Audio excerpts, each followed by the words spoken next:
Welcome to Social Aloe Ministries, where we are committed to glorifying God while exposing the devil. A relationship, like most things in life, if it starts wrong, it's going to end wrong. And a lot of relationships fail because of that simple reason. It is almost like building a house on a weak foundation. And the more you pile on, the higher you try to go with that relationship, the higher you try to go with that house, the foundation is eventually going to crumble. In Psalms 127:1, it states, "Except the Lord build the house, they labor in vain that build it. Except the Lord keep the city, the watchman walketh but in vain." Many relationships are built on things besides the Lord. In a lot of cases, the Lord had absolutely nothing to do with bringing those individuals together. I call those relationships demonically arranged unions, or we can just call them counterfeit relationships. And a lot of you know what I'm talking about. Those relationships that you may have been in, or you may be in right now, where you're forcing things to work. And slowly but surely, it is falling apart. A lot of times when relationships start off seemingly, quote unquote, hot and heavy, and then they fall apart quickly, is because they were not built on the foundation of the Lord.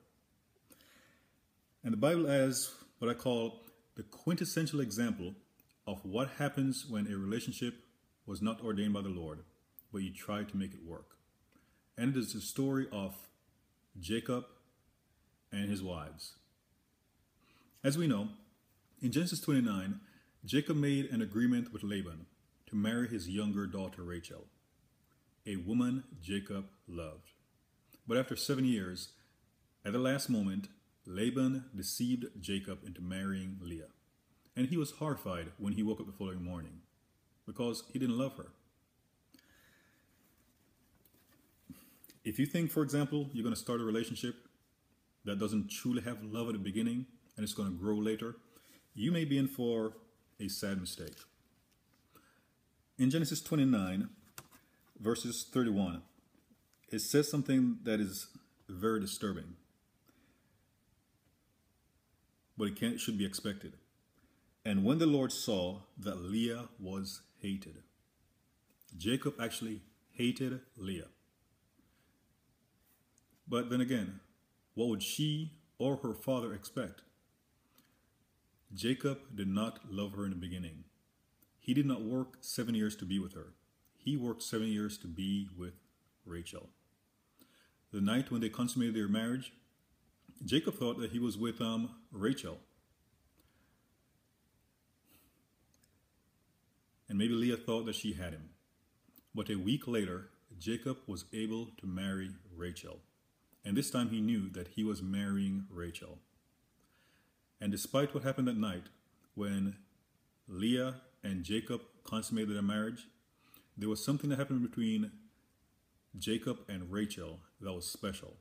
Something that Leah would never be able to compete with. And she had to spend the entire relationship, the entire marriage, playing second place to her sister Rachel. Many people are in relationships, and quite frankly, you may be the only one in that relationship with the other person, but you're playing second place because either that person doesn't love you, or quite frankly, that person's heart may belong to someone else. And you may be thinking, well, maybe Leah prayed to the Lord, similar to how in Ezekiel it talks about the Lord removing a person's heart of stone and giving them a heart of flesh, and the Lord pouring his spirit into that individual. Well, when we look in the book of Genesis, the Lord did not change Jacob's heart. He did not incline Jacob's heart towards Leah. Now, yes, the Lord, and it continues in Genesis 29:31, where it says, "And when the Lord saw that Leah was hated, he opened her womb, but Rachel was barren." One of the things about that, when I mentioned about Leah basically being second string, even though she was the first wife, actually, she became like the first concubine. And I'll back up my claim here in a second. The Lord blessed Leah with a total of 7 children, 6 boys and then a young lady, Dinah. He later blessed Rachel with 2 children, Joseph and Benjamin. When you go to Genesis 37, you will see that Jacob actually treated Joseph like he was his firstborn son. He gave him the coat of many colors, a sign of favor. But there were many things throughout the relationship that were constant reminders to Leah that Jacob did not love her. That Jacob did not love her. And even at least 13 years into the marriage, there was evidence that Jacob still did not love her. In Genesis 33 was when Jacob was fearing for his life, that of his own life, his family, and everything that he owned, because he was going to unite with his brother Esau. And back in Genesis 27, Jacob had stolen his brother's blessing, and Jacob actually had to flee because Esau had threatened his life. And Jacob had no reason to believe that even after all that time, after more than 20 years, that threat was no longer in place. So he was scared when he was going to meet his brother.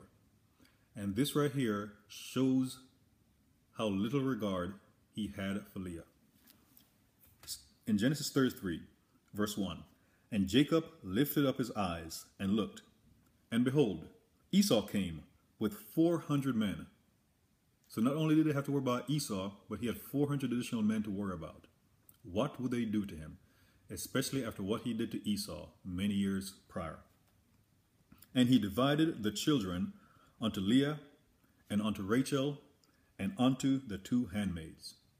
And as the story goes, every time Jacob married one of Laban's daughters, he provided a handmaid, Bilhah and Zilpah.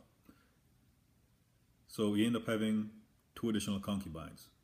But again, I say that Jacob treated Rachel like he was his wife and everyone else was his concubine.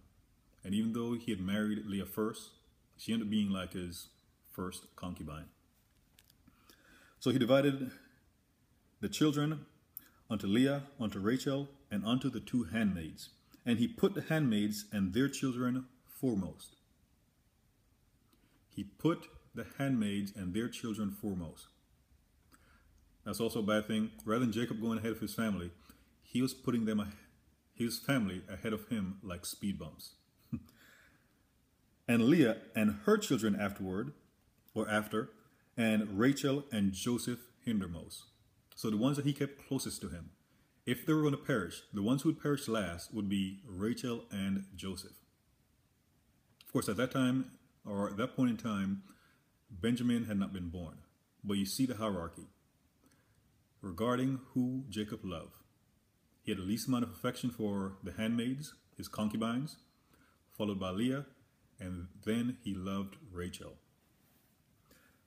A lot of relationships, when they fall apart, people complain about a lot of things, but in a sense, you could see the heartbreak coming, because when something starts wrong, it's going to end wrong. And the same goes, for example, where 2 people may, quote unquote, fall in love, but the relationship is started based on adultery. More than likely, at some point in time, that relationship is going to fall apart. So again, a relationship, like many things in life, if it starts wrong, more than likely, it's going to end wrong.